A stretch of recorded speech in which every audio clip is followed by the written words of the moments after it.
Okay, thank you, Alan. We've got 3 more speakers. I'd urge everybody to please stay within the 10 to 12 minute limit, just so we could have a lot of people here to hear every speaker. Okay? Now, our next speaker is John Reynolds of the Socialist Party. They are running a campaign, and you'll have to, John, pronounce the name of the presidential candidate for me. Okay, let me give you an intro here. John describes himself as a decades-long anti-war, anti-imperialist, anti-racist, human rights, social and environmental justice activist and advocate.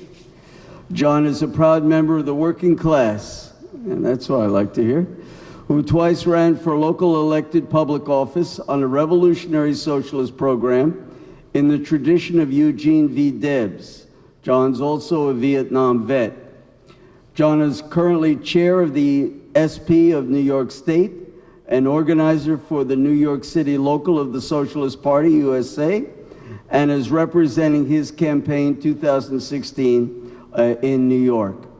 Okay, John, take it away. Thank you. You're welcome. Thank you, everybody, for coming. Thank you for the organizers and for the church for having us here. So I have been asked to speak for the Saltersick Walker campaign 2016. And unfortunately, I don't have the flyers to hand out to you. This was short notice for me. But the theme is Revolution, Not Reform, Saltersick Walker 2016. Can you hear me? Is my microphone on? Oh, is that better? Yeah. Oh, okay. So speaking for the Saltersick Walker 2016 campaign, I was asked to speak about revolution, not reform. And I'm speaking about that in the context of an electoral campaign. So already it's a bit of a conundrum, at least to me, how one does that. But it's obviously the kind of contradiction that we're confronting. And speaking as someone in the party of Eugene V. Debs, who ran for president 4 times, I believe, and the last time from federal prison in 1920, after he was convicted for violation of the Espionage Act, still in the books, for speaking, giving a speech in Canton, Ohio, during World War I. And he received almost 1 million votes from jail, from prison. So this is a contradiction. We're for revolution, not reform, and running electoral campaigns for president. Okay. It says here, we believe in capitalism. Well, capitalism is an inherently racist, oppressive, exploitative, and destructive system. We want to replace it with a system of socialist political economic system, where the workers own and control the means of production and distribution and everything else. Workers and communities, democratically controlling these. So that's the revolutionary goal. And on the other hand, elections. Okay. So we often hear about, so this puts me in mind of certain things, how to deal with this. So we hear about the lesser of 2 evils all the time, right? That's what the 2 capitalist parties want us to always get locked into this model of, you have to choose the lesser of 2 evils. Well, as I see it, there are 2 evils, and sometimes, there are only 2 evils to choose from. As I see it, you can have the evil of voting in a capitalist election, or you can have the evil of not, there are the lesser of 2 evils to me means there's the evil of voting in a capitalist election, or the evil of abstaining from voting in the capitalist election. Why are they both evil? Well, by voting in a capitalist election, one is, at the very least, legitimizing these elections to some extent. even if one is voting for a revolutionary socialist. Eugene Debs was very reluctant to run for president. He had to be very much persuaded by his comrades to do so. Why is not voting in a capitalist election an evil?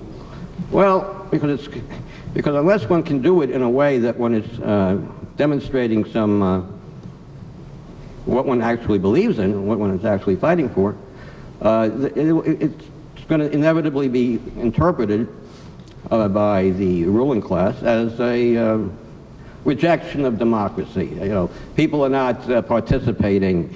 They must be, you know, they must not really have concerns for the social good, or, you know, they're tuned out of their, they're not in touch with what's going on politically and socially and economically.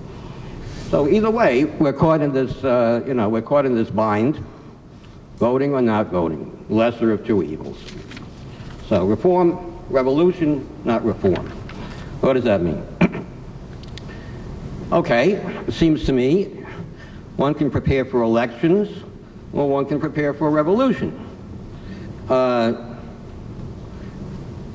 Eugene Debs knew that. It is difficult or impossible to prepare for both at the same time.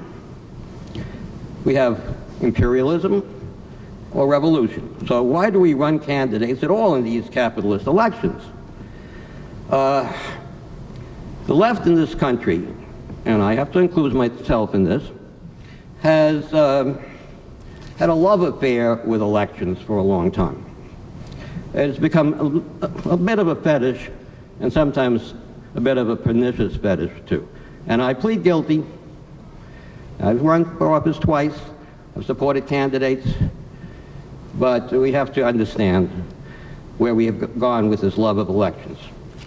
So if we're so in love with elections, I think one of the things we might think about is getting involved with the machinery of elections. Should we, you know, maybe infiltrate the system and look at the machinery and how it works? Or organize our own elections. So why am I bringing up such improbable and quixotic ideas?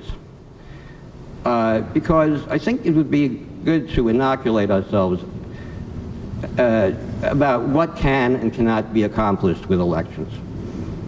And it would be very healthy to do that. Instead, what happens every 4 years, for most of what passes for a left in this country, we all jump on some bandwagon or other. And various implausible excuses are offered for this revolution inhibiting and demobilizing behavior. Okay, here's some of the ones I hear. I've actually heard it said, we must run, from people on the left, we must run someone or no one will know that our party exists. Very interesting. I would think that a revolutionary party would run someone because it is already known to be a revolutionary, part of a revolutionary movement, and it might have wished to run some of the leaders or spokespeople of that movement to further the movement. Of course, that supposes that a revolutionary movement already exists. If not, could anyone really be so naive as to believe that a revolutionary movement will spring up out of an election? Well, I don't know. I don't think Eugene Debs believed that. Alternatively, I've heard it said that involvement in elections is about, quote, reaching out to workers, oppressed communities, young people, students across the country. But it also seems to me that this begs the question, wouldn't an organizer want to reach out to these people where they already are, where they are most of the time? Most of the time they're not in the voting booth. Most of the time they're in their homes, their places of work, their schools, their communities. So why try to connect with people in the voting booth once every 4 years? This brings up another excuse, which is dear to our beloved left. Well, elections are the one opportunity when the masses of the people are politically minded. In other words, what this amounts to is saying, why should we do the hard work of explaining to people in their workplaces, schools, homes, and communities that the exploitation, oppression, injustices, and immiseration and violence they face in their day-to-day lives are all bound up with the politics of class struggle? We can take a shortcut. Just explain it explain these connections every 4 years when there's a presidential election, or something like that. It's already thinking about politics, so the capitalist corporate mass media already broadcasting and publishing all these outrageous capitalist candidates with their incredible statements and debates. So that's an opportunity. So I think we should get real. These shortcuts never have been the practice of genuine revolutionaries, in my opinion, and for a very good reason. Attempting to use these corporate capitalist media to propagate an anti-imperialist, anti-racist, revolutionary message is just an exercise in futility. It only leads to reproducing the existing system and even to legitimizing it to the extent that it seems to permit the participation, certainly not the empowerment, but the participation of some revolutionary socialists or communists. I think our revolutionary task is much more to delegitimize and overturn this rotten system, and not to reproduce and propagate it, not to lend it legitimacy. Okay, so you see the contradiction that I am involved in. I am forced to have some involvement with electoral politics, even though this is how I analyze it. So the right to vote is really what is also at issue here. Marxists have always supported the right to vote and wanted to extend it to be universal. And this is correct, because it's a precious human right to have the right to vote. Thank you. I have 1 minute. It's like the revolutionary right to self-defense, the right to work at a livable wage in a union job with collective bargaining rights. And that's how Malcolm X saw it too. That's how the Black Power movement saw it. That's how revolutionaries have always seen it, that a vote is most powerful. But what Malcolm said is that our vote is most powerful when we know how to withhold it in an organized fashion. Just as our labor power is at its most powerful as a political force when we know how to withhold it in an organized manner. Malcolm did indeed say the ballad of the bullet, but Malcolm also said, when you go hunting for bear, you don't shoot the first rabbit you see. Just as in a shooting war, and a revolution too, you must know when to hold your fire. So in revolutionary politics, one must know how to collectively withhold one's votes before we can learn how to collectively cast our votes for those we want to elect. I've come to the end, so I want to just let you know that to find out more about the Walker 2016 campaign, we are on Facebook at Rev 2016.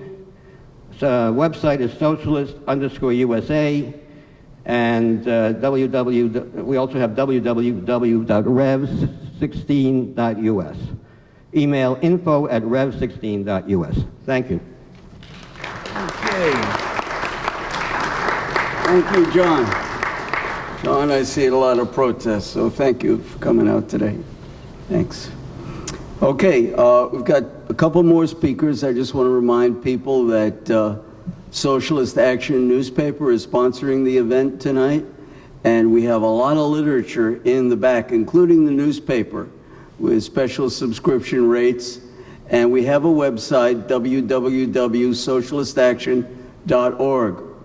Special headline about the recent Chicago teachers strike and the solidarity around that. Okay, more of that later perhaps. Okay, the next speaker is Monica Moorhead, presidential candidate of the Workers' World Party. And Monica has a considerable list of activities she's been involved in, struggles really.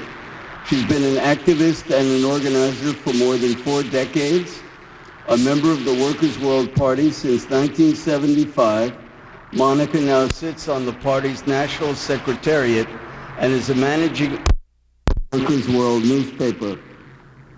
She was Workers' World candidate for President of the United States in 96 and 2000, and in 96 she was also the Peace and Freedom Party candidate. That's out in California.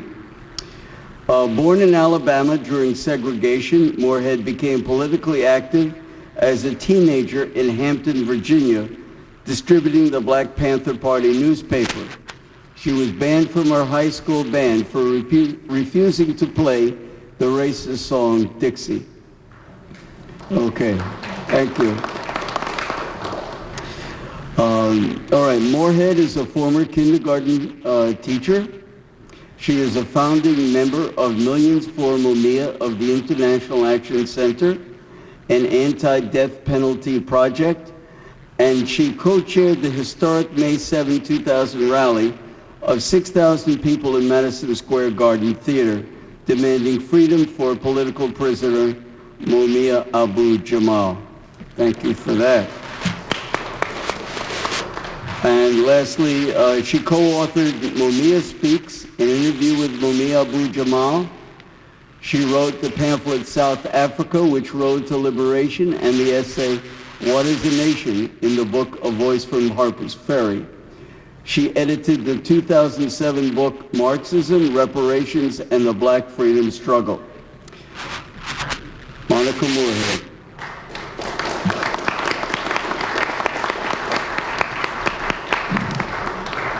Thank you, Martin. Just one correction. I didn't become the candidate for the Peace and Freedom Party. No, ran for it, but just want to make sure for the record. But anyway, sisters and brothers, many thanks to Socialist Action for inviting the Workers' World Party election campaign to be a part of this very important and timely discussion. This is a very exciting period for revolutionaries around the world. So many activists and revolutionaries are not waiting for the outcome of these bourgeois elections to continue the struggle here and worldwide, be it shutting down racist Trump rallies, holding one-day strikes like in Chicago, or supporting the current heroic Verizon strike, or organizing upcoming May Day rallies from New York City to Durham, North Carolina to Los Angeles. These events see no future in capitalism. Now there's the Sanders phenomenon. Of course, we can't support Sanders because he's an imperialist, not a socialist. Sanders supports Israel's right to exist, though he has said some things sympathetic to the Palestinians. He supported the bombing of Yugoslavia in the late 1990s. He has attacked the Cuban Socialist Revolution by attacking its leadership. The Washington Post just reported that Sanders supports sending troops to Syria and supports the kill list of drone hits.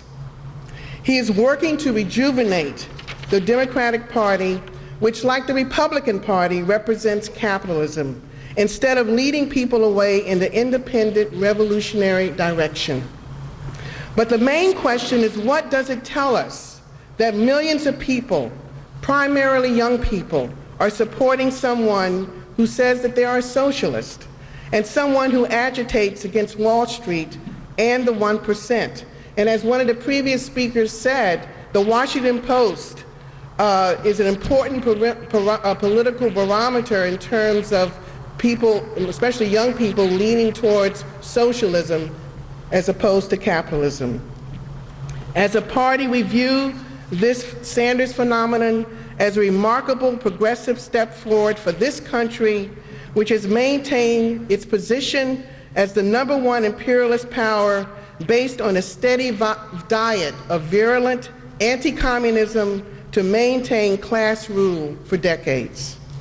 In terms of domestic policy, at best, Sanders models himself as a modern-day version of Franklin Roosevelt, whose administration passed the New Deal during the 1930s to save capitalism from the potential of a socialist revolution.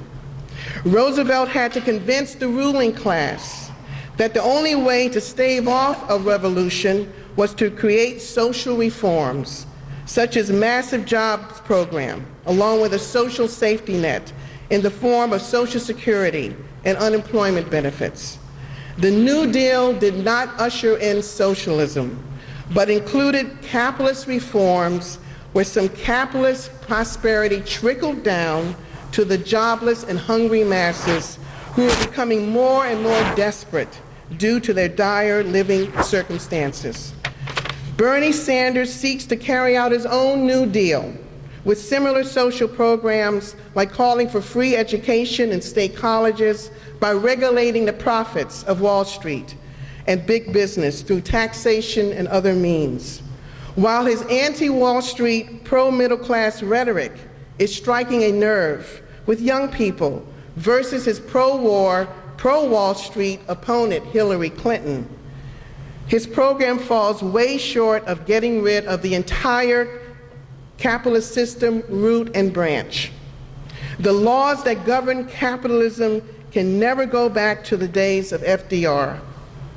And even though we are for reforms, if they help to relieve some of the tremendous pain and suffering for our class, the reality is that any reforms are temporary bandages for the much larger scourge of capitalism.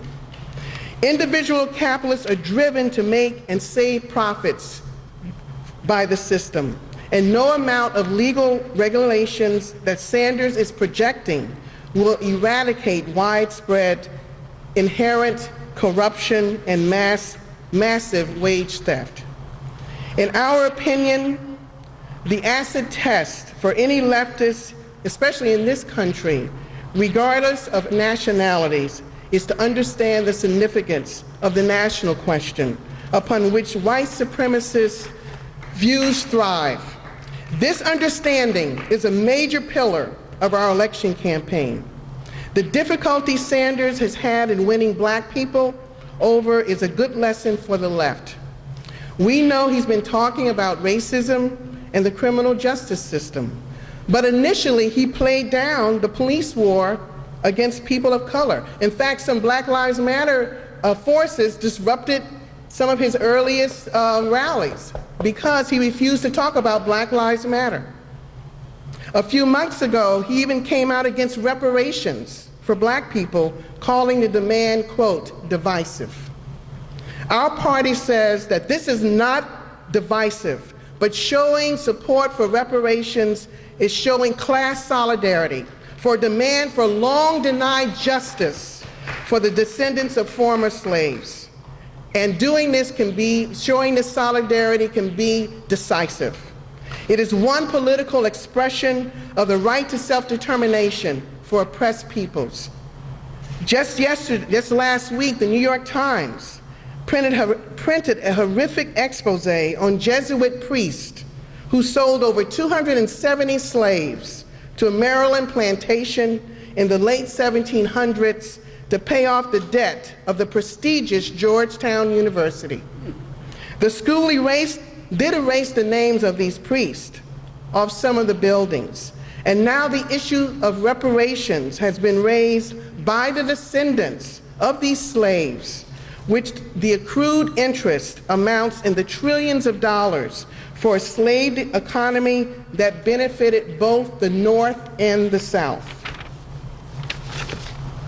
The lesson is, sisters and brothers, is that you cannot be a leader of a left-wing development without making what we Marxists call the national question, or the struggle against racism, national oppression, and white supremacy. You have to make it central to your program if you want to be taken seriously. With so much stake, with the U.S. being the most powerful imperialist country and the ruling class's obsession to keep a large multinational working class divided and subjugated, the struggle against national oppression and white supremacy is the central question to the class struggle in the United States. Sanders' first instinct was to marginalize the issue of racism. This is a mistake many on the left make, and they are weaker for it, and our movement is weaker for it.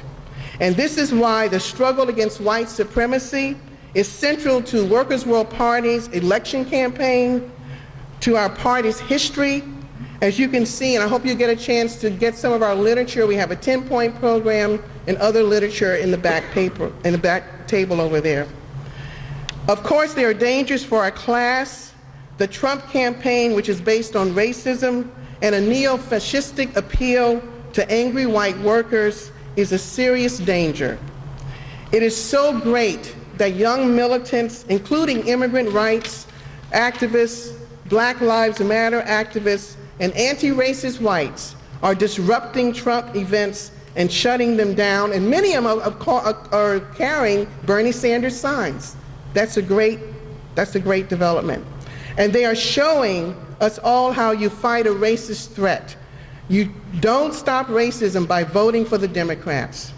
You do it by shutting down racism by any means necessary to show that white supremacy has no right to free speech. Also, Ted Cruz is no better than Trump, as some activists in the Bronx recently disrupted him. Black Lives Matter is a working class struggle. Why? Because the intensification of racist police killings and mass incarceration is in large part a consequence of the global capitalist economic crisis. High-tech, globalized capital has no jobs and therefore no use for young black people to become productive in society. So the attitude of the corporate bosses and their state apparatus is to either put these youth in jail or kill them at the rate of 28 seconds a day in this country. This is why we say stop the genocidal war against black youth along with brown and indigenous youth. The fact that there's both an awakening on the left and on the right shouldn't surprise us. It is a response to the unprecedented global capitalist crisis that promises to get worse. It creates dangers, but also clearly it creates opportunities for growth for the revolutionary movement. And I think that those of us who consider ourselves revolutionary, anti-imperialist socialists, we better pay attention to these developments. They should be a warning, a good warning to us that it's time to work hard to strengthen the revolutionary anti-imperialist section of the left. And I think this will become all the more necessary after the Democratic Party establishment prevails over Sanders by giving the nomination to Clinton and then tries to absorb him. A lot of Sanders supporters are going to be furious once this happens. And it's up to us as the class-conscious left to have a strategy for winning over the best of those, the most militant of those who were backing Sanders over to a genuine revolutionary socialist orientation. We need to put away past differences and come together and work together to plan the strategy that will make such a thing possible. It is so important that the true socialist revolutionary struggle for a new level of unity, free of sectarianism, free of small-minded behavior, so that we can prepare for the revolutionary period that we are entering. We have more in common than we think. So let's continue to have this important strategic dialogue. Our movement very much needs it because, sisters and brothers, our class very much needs it. Long live international solidarity.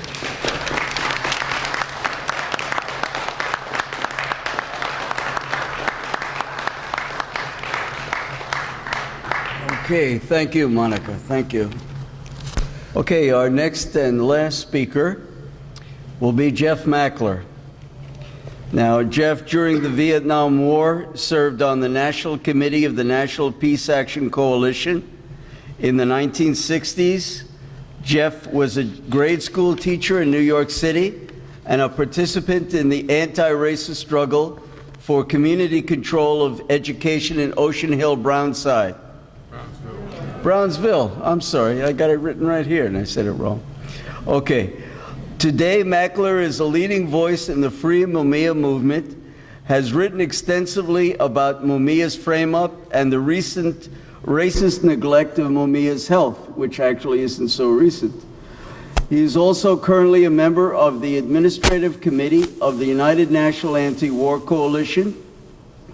His suggestion to hold a West Coast mass protest against climate change ahead of the December climate conference in Paris, which was a big farce in my opinion, caught fire and 10,000 people took to the streets in San Francisco. I think that number is correct. Correct me if I'm off. Jeff has authored many pamphlets, including Free Palestine, which is available in the back.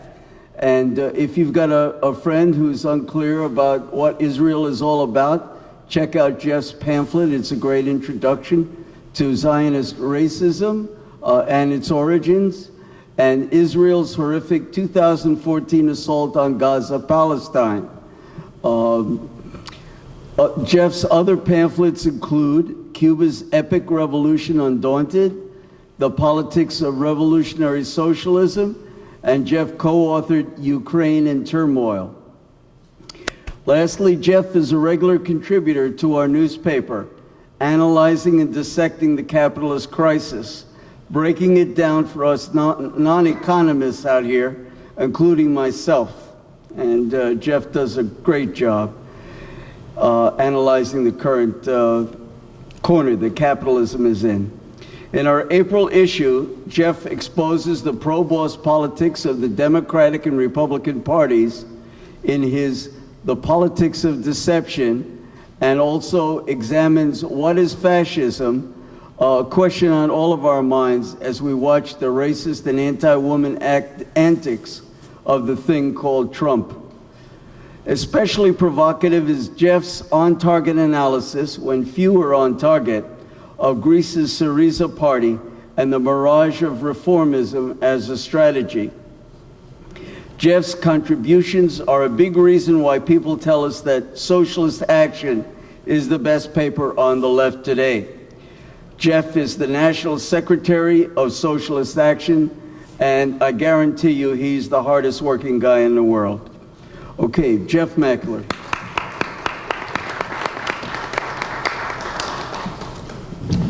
Thank you, Marty. First, I want to say thanks to Monica. I enjoy your remarks very much, and I agree with you. For me, there are formal categories in politics. I'm a Marxist and a communist, and I have been for 60 years. I came into this movement when I understood that capitalism is a class society ruled by the tiny minority, and they make every decision, every fundamental decision. The presidency and the elections are fluff to camouflage the rule of the 1,000th of 1%. There isn't a single issue. Let me give you some examples. Oxfam just published a study. How many of you heard about it? That's a religious group. They said that the largest corporations in America offshored in order to avoid paying taxes $1.3 trillion. Goldman Sachs, the Rockefellers, the Bank of America, all of them. It pointed out that for every $27 that the greatest American corporations received in bailout from the capitalist government, they paid $1 in taxes. They received $32 trillion in bailouts, while the working class suffered. Capitalist austerity, imperialist austerity is worldwide today. There is no nation escaping it. And the only solution that capitalists have everywhere is at the expense of the working class. All of the social services that are cut are the product of the decisions of the capitalist class. The New York Times said that President Clinton was the best representative that corporate America ever had. And today Bernie Sanders and Hillary Clinton are praising the record of the President of the United States, Obama, who deported 2 million people, who's the world's greatest fracker, #1 in the world, who perpetuates the prison industrial complex, which imprisons the largest percentage and number of people, majority black and Latino, of every country, every nation on earth. Obama is a war maker. 6 out of 7 of the current wars he started. His $1 trillion budget is the largest in the world. And on 98% of his administration's policies, Bernie Sanders voted yes for the Democratic Party. And Bernie Sanders is trying to out Hillary, saying, Obama's my friend. I wouldn't say Obama's my friend. He's a warmonger. He says that Iraq was a mistake that killed 1.5 million people in this mistaken war that both now Hillary, who perpetuated, and Bernie Sanders, who voted against it, said it was a mistake. But it was we who organized the mass protests of hundreds of thousands of people, including Monica's party, against the Iraq war. Bernie didn't organize a single person. He came up 10 years, 20 years later and said, I thought it was a mistake. But he voted for every $1 trillion war budget that the government had. Every one. We are witness to a strange world, my friends, today. We live in a Truman Show world. How many saw the movie Truman Show? It's a make-believe world created by the capitalist class, where every value, everything you cherish, everything you love and hate are created for you by the media, the corporations, the educational system. You don't live in a real world. The world you live in is, by the way, the Pew poll showed over 3 years ago, before anybody ever heard of Bernie Sanders, that a majority of black youth preferred socialism over capitalism under 30. That 46% of all youth under 30 preferred socialism over capitalism. That's what I meant to say. Did I say that? Socialism over capitalism, with the highest percentage being among black youth. They are well aware of the massive disaffection because they offshore 1 million good union-paying jobs a year. Working people are hurting in this country like never before in the modern era.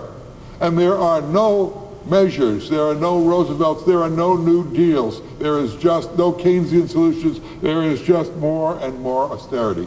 So they put Bernie in there, in my opinion, in order to siphon off this mass discontent into the channels of capitalist politics.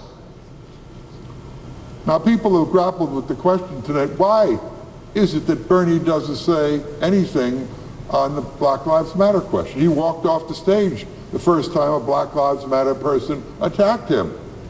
He didn't have it, he was stunned. He's my age, 73. I just turned 76 yesterday, by the way. And I spent the day on the plane getting here from California. But he knows very well we live in racist America. He knows that black people are shot down indiscriminately every day, literally every day. That's the statistics that we have, and those are only the known statistics. He knows the state of deterioration of the education. He knows the school-to-prison scenario. He knows the prison industrial complex. Why doesn't he say anything about it? Because that's Hillary's assignment in the ruling class, to pose as I get the black vote. Her companion, Bill Clinton, signed the crime bill and voted for the AEDPA, Anti-Terrorism and Direct and Effective Death Penalty Act. That law was signed by Clinton, and the purpose was to eliminate federal court reviews, and it forced the judges in the federal courts who overturned like 70% of the death penalty convictions. It forced the federal courts to accept the findings of the state court, the racist bigots that it was used to put Mumia in jail. The racist, what? Yeah, Sanders voted for it too. It's a monstrous law that filled the prisons, wiped out appeals, the constitutional rights. Even Clinton said, well, there's some parts, and we had to make a deal with Republicans and Democrats, terrorism versus racism, so there are some things that may be fine.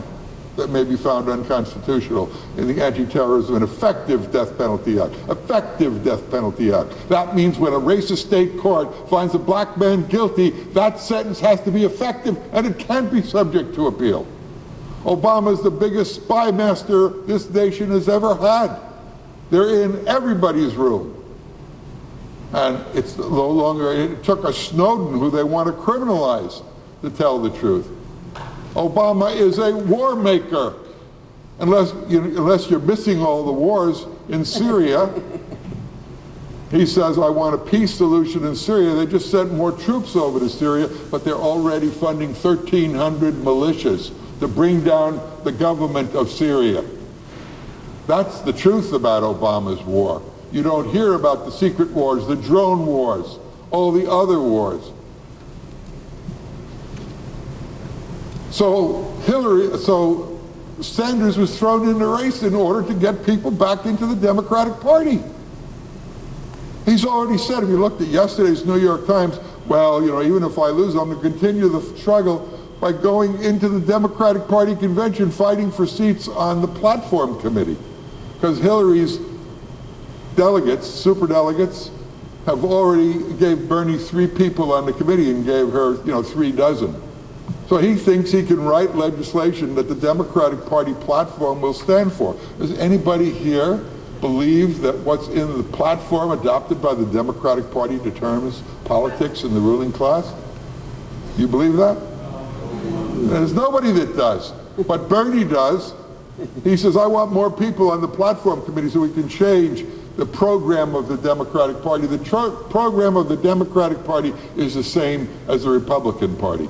Racism, poverty, unemployment, war, destruction of pensions, destruction of unions. That's the policy of the ruling class, and they take turns implementing it. Now Trump is in the race. He's sort of like after Bernie sheep herds the radicalizing youth back into the Democratic Party. Those people who are scattered out are sheep herded back in by Trump. They're going to say, hey, listen, now let's get serious. It's Hillary versus Trump. And, we can't let Trump be president, so vote for whatchamacallit.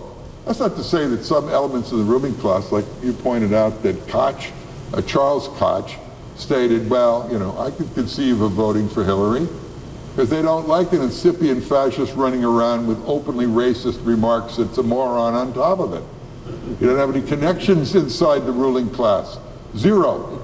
But he's a second sheep herder in this show that they orchestrate called capitalist politics today.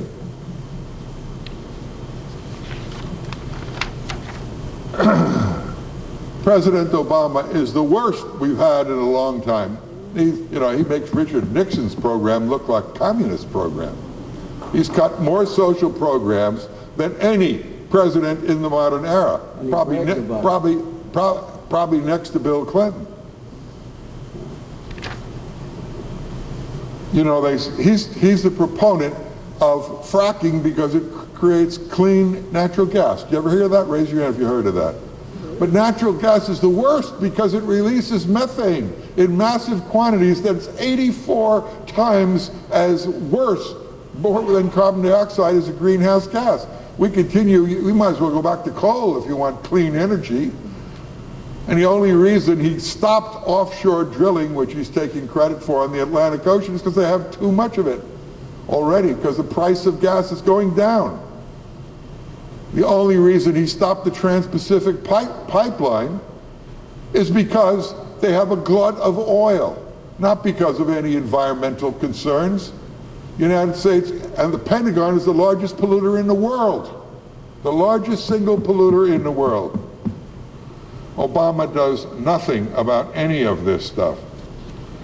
But because his record has been so disappointing, he had to shine it up. So he spent the last 4 months burnishing his record so he comes out as a liberal, a human rights activist, a black president that cares about black rights. Well, under his rule, he has deported, I said, 2 million people and filled the prisons once again. But in order to burnish his record, he publicly frees 30 people that have been in jail for 40 years to show that there's something wrong with the prison industrial complex. You know, the United States government, under the administration of Obama and his Treasury Secretary and the Federal Reserve, not only gifted $32 trillion to the rich to save a failing system that went directly to them. Oh, what'd they do with that money? They didn't invest it in jobs. They stuck it in the casino capitalism stock market to make a tiny percentage richer than ever. And they continued it with they call it, not pump priming, stimulus by granting Federal Reserve $89 billion every month for most of the last 2 years to the corporations at zero interest rate. Gee, I wish someone would just give me $1 billion or even $1 million at zero interest rate. I'd stick it in the Bank of America and get 2% by doing nothing. Capitalism is in such a terrible state that the weaker capitalist nations, in Europe, for example, I want you to hear this, literally give their corporations, in order to make them more competitive on world markets, negative interest rates. You know what negative interest rates are? I loan you $1 billion and you only owe me 900 million back if I give you 10% negative interest rates. The EU has given capitalist Europe $7.1 trillion in money that they don't have to return at all. Percentages, there's a high interest rate of 10%, a low interest rate of 1%. Zero is, basically you get free money to invest in the stock market. But negative interest rate is they give you money that you can keep. You don't have to return it. It's like going to the bank and saying, I'd like to go to Bank of America, please give me $1 million. And I say, thank you. And I give them 900,000 back and I walk out with 100,000 in my pocket. That's what negative interest rate is, in order to stimulate the failing capitalist economy at the expense of the working class. What I'm saying is the rule, not the exception. The rule. 4.5 trillion by Japan, 1.3 trillion in negative interest given to these corporations. So on. The lesson is that the reason for all of the horrors in the world, for the endless wars, for the endless racism, for the endless xenophobia, misogyny, attacks on women, slave labor, sex trade, all the atrocities, is the system. The system is capitalism, imperialism. It's inherent in the genetic composition. To say, vote Bernie, says to those millions of young people who are coming to be radicalized, you can change the system.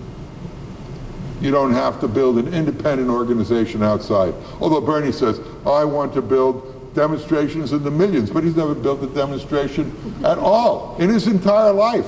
And I've been in for 57 years. By the way, I got to say, 57 years ago, I was a member of Local 1199. And I was making $47.50 a week, which they gave me a little pay packet. And after they took out the taxes, my take-home pay was $39.72. And along came this union, 1199, and they said, we want to give these hospital workers, I was wiping assholes as an orderly, they said every hospital worker is going to get $100 a week. And we said, gee whiz, I'm making $47.50. They're gonna... Guess who won that strike? 1199. They didn't win it at the ballot box. They won it by closing down. I was working at Columbia Presbyterian Hospital at 168th Street, and they did it by class power. The reason Roosevelt made any concessions is because the working class was mobilized, because the Communist Party had a third of the CIO under its control, because revolution was in the air. And even then, the nickels and dimes, as Monica said, that trickled down didn't stop the Depression. The only way they stop the Depression is to go into a world war, turn the entire economy into a war economy, and the result was 80 million people died in that war. And it wasn't because they were fighting fascism. John F. Kennedy's grandfather was Roosevelt's ambassador to England. He had to be withdrawn because he was pro-Hitler. Major American corporations were pro-Hitler. The isolationists in the United States, like Trump said, I'm America first. How many heard of that? The America First Committee was a fascist committee headed by the guy who flew across the Atlantic, Lindbergh, along with Henry Ford, who wanted to keep America out of the war because he had been feted by Hitler. The fact that Trump even refers to that when the New York Times said, "Are you America first?" He says, "Yeah, I'm America first." The Times didn't bother to say what it was. It was a fascist-type movement in the United States. Capitalism is the most, U.S. capitalism and the ruling class, the most intelligent ruling class that's ever lived. Don't mistake it. They make very few mistakes. They have firewalls against revolution. And you know, the biggest firewall they have is the Democratic Party. That's number one on their agenda. It's a great sucking sound when every social movement. They have Hillary appointing women to fight for abortion for the Democratic Party. They have environmental NGOs, as someone mentioned, paid by the giant corporations to siphon discontent out of the streets or into capitalist channels like cap and trade. They have NGOs that are corporate funded, that are firewalls. They have a trade union bureaucracy. You said 70% corrupt, Eddie. A huge, which is the agency in the working class of the Democratic Party, the bureaucracy, not the working class. And we're going to see it. They have black churches, as Kimberly said, the establishment churches trying to co-opt people into the Democratic Party. And Black Lives Matter is beginning to challenge that. That's the future. The future is with the youth, with the working class, with the black oppressed nationalities. They are all coming to understand, not because of Bernie Sanders, but because the conditions that capitalists impose on their lives is ruining them. They can't afford to go to school. They can't afford to pay tuition. Now, the last argument. My brother says, you know, you'll never convince my wife, Deb, because her last argument is the Supreme Court. God forbid, if the Republicans win, we don't get our Supreme Court justice, and everything is going to fall apart. To think that Justice Scalia, a racist bigot, holds the future of America in his hand, as if the Supreme Court are some kind of all-powerful figures that make policy decisions for the ruling class. That's a joke. And the fact that he died, so the vote was 4-4, and didn't pass the Fredericks decision. How many know what Fredericks versus California Teachers Association is? If Fredericks had won, it was a bunch of right-wing teachers and right-wing foundations that filed a suit against the largest state teachers union in the country, the CTA, California Teachers Association. And if it passed, it would have ended agency fee for all public employees. And it was only because Scalia died that it didn't. But what was the reaction of the trade union bureaucracy to it? When collective bargaining rights were threatened for the entire public employee sector, which still represents 36, it would have gone down half. By one judge's decision, or by the bankruptcy of a bureaucracy that couldn't mobilize anybody but 200 people at the Supreme Court to challenge it. The same thing in Wisconsin. That judge wiped out collective bargaining. You don't even know it's in Act 10. How many ever heard of Act 10 in Wisconsin? It's the worst law ever. Yet the union has to file for collective bargaining rights every year. And in order to win the election, it has to win an absolute majority of all members of the bargaining unit.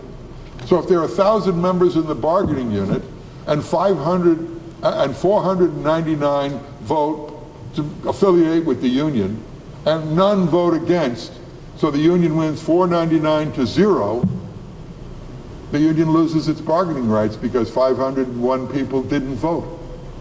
That's the law. And that gutted 40% of the public employee unions in that city. The trade union bureaucracy, aside from a demonstration, did virtually nothing. An Oregon senator, I forgot his name, is the only one to endorse Bernie. And he said... Merkley. What? Jeff Merkley. Jeff Merkley, or something like that. And he had it right saying that Bernie Sanders' campaign strengthens the Democratic Party. And that's exactly what he does.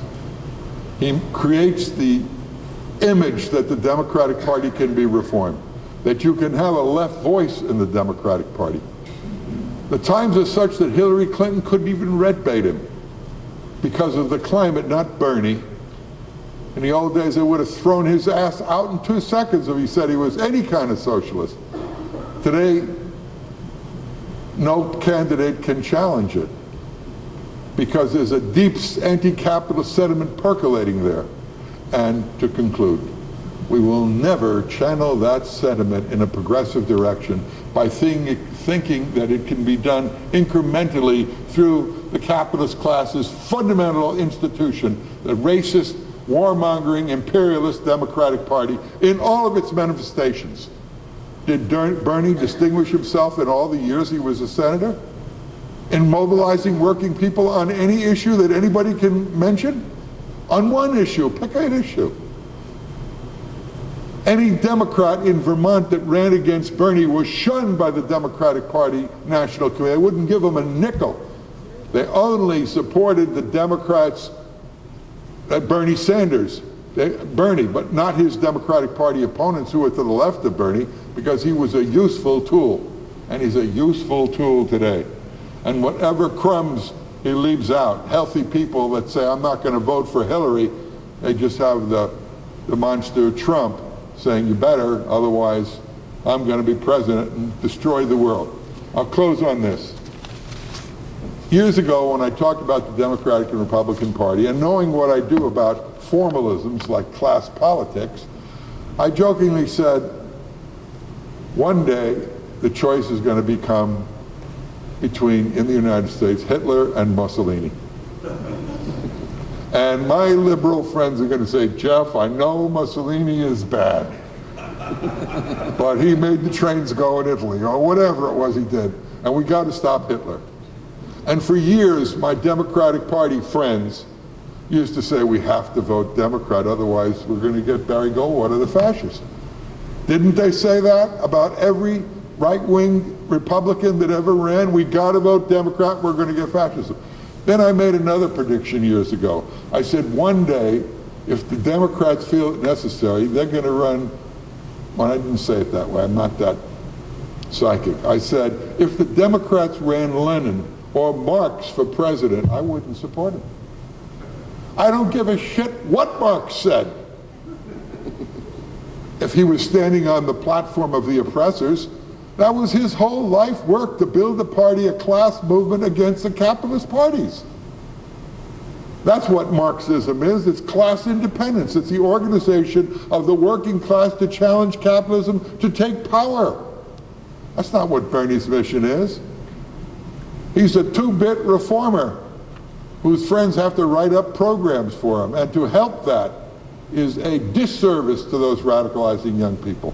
That's not saying you have to denounce them or scream at them.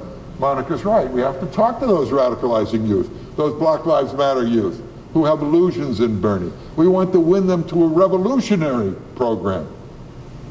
We want to win them to mass independent action against capitalism. We want them to challenge capitalism's #1 firewall, the Democratic Party.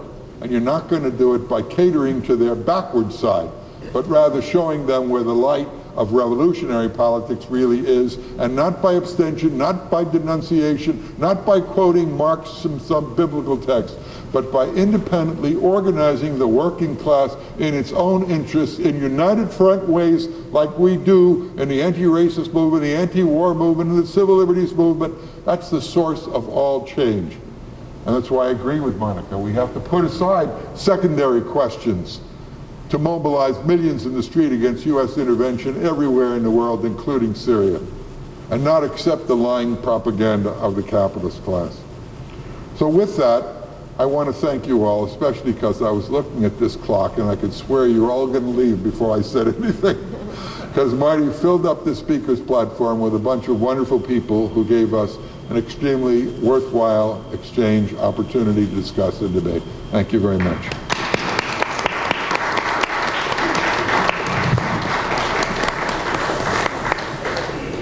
Okay, thank you, Jeff. I really enjoyed that.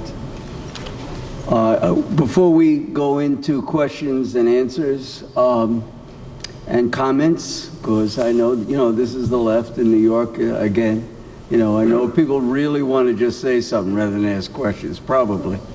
But anyway, I just want to give a plug to Socialist Action newspaper, which comes out monthly.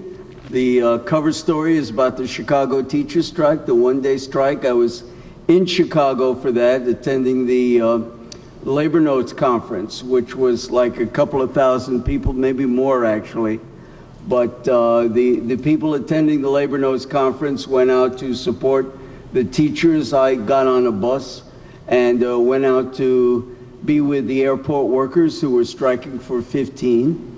And it was a wonderful experience. The capitalist class and the media just flipped out at the power of the teachers' union and the working class solidarity that they received.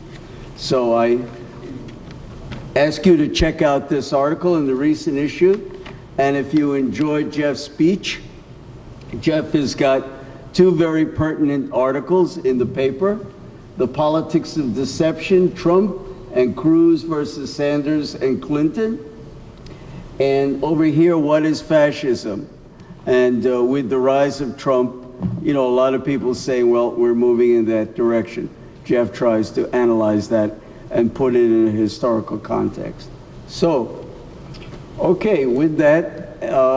Marty, it's $10 tonight for a special half off. Okay, I'm just getting the news hot off the wire. $10 tonight, half off for 1 year, right? Right. Okay, special Riverside discount. Okay, just let us know in the back. The person that was back there had to leave. She had to go to sleep. So we'll take questions and answers. Everybody is going to get a chance. You've got a limit of 3 minutes. I will call on Danielle in about 2 seconds and give him a chance because he's now running for the 13th Congressional District Office for Congress when Charlie Rangel steps down. And we'll give him a little leeway there to make a statement and ask a question if he wants. But who wants to ask a question? And we'll get a stack here. Sati, thank you. Marilyn and Nellie. Help me remember that because it fades away. Okay. Danielle, did you want to get up and say something? You have a mic, or should I? Everybody has it, right? Yeah, get a mic, Danielle. Here, grab one of these. Thank you. Well, first of all, I want to thank Marty, Comrade Mackler, who obviously Socialist Action, who were, I think, the initiators of this event. And we need, and all of the comrades, all the brothers and sisters, and the Bernie supporters who took part in this event. And I just want to make and incidentally, I just got back from Puerto Rico at 4:30 a.m. this morning. And the most important, I think, most interesting part of my trip to Puerto Rico was precisely an event very similar to this, but held within Rafael Bernabe's organization, which is the Party of Puerto Rican Working People, talking about the Sanders campaign. But it's even more controversial over there for obvious reasons. Puerto Rico was a colony invaded by the U.S. in 1898 and so on and so forth. In any case, I just hope, comrades, all brothers and sisters, and even the Bernie supporters, that we could continue this period of unity and hopefully have this type of an event later on this year, several, with all the people who are here and others who are not here. But more importantly, carry this on to before the next elections so that all of us who are here could run as one front against this ruling, vicious, imperialist ruling class of the United States. I'm a member of the Green Party. I'm the president of the Manhattan Greens, but I'm also a Marxist-Leninist. I feel, and I try to project Marxist-Leninist ideology, so I know that at certain points I'm in disagreement with what you said, Alan. I may be in disagreement with what you said, Monica, but listen, 99.9% of the things you say I'm in agreement with, and also with the Bernie supporters, who I'm sure share a lot of the objections that were expressed about Bernie. I'm sure about that, because you seem like very politically aware people. So let's see if we could all please for the 2020 elections run, we don't have to wait that long. You know, there are elections here in New York City next year. Why not run Monica for whatever, or Karina, or somebody, you know, a socialist, and all of us unite behind that person, even the Green Party. We should unite around that. The other point is, very quickly, I know that a lot is said about Bernie being a socialist, but the thing that worries me the most is people that say that they're socialists and are not socialists, and then really freak it up for the rest of us that are socialists. And a good example is the president of France, who calls himself a socialist and is a murderer, an imperialist, a criminal, etc. We have a similar guy, I know that some other brothers and sisters here maybe do not agree, in Ecuador, with the president of Ecuador, Rafael Correa, who is neoliberal, anti-working class, is viciously pro-big business. Some people in this country, many people in Latin America, feel that he's a socialist, but he's doing the worst possible job for socialism. And people in that country that do not know what socialism is about say, I hate socialism because of Rafael Correa. The same thing what happened with Bernie. If, I know he's not going to win, but if he were to win, people would say, I hate this because that's a socialist, Bernie. And he's not. Socialism, I think, is represented by the best interest of practically everybody here who understands what that is about. And finally, I just want to say real quickly, because I have to share this with you. It has nothing to do, and it has a lot to do. A lot is spoken very often about our candidate who ran many years ago from jail in 1920 under the Socialist Party. There's a fellow in Peru, in jail. He ran for the presidency. He's a communist. His name is Gregorio Santos. He's got more than 5% of the vote running from jail. And dig this, even though he's in jail right now, he was able to leave jail and take part in the national debates on TV running for president. Imagine here Mumia being let out of jail to take part in the presidential race. This man is also the governor of a huge province called Cajamarca. He's the governor, he's Marxist, and he's against the mega mining going on in that state, and that's why he's been put in jail. So I just want to share this with you. I know it has nothing in a way to do with what we're talking about, but in the way it does. So thank you so much, and I'll give it to the next person. Sati.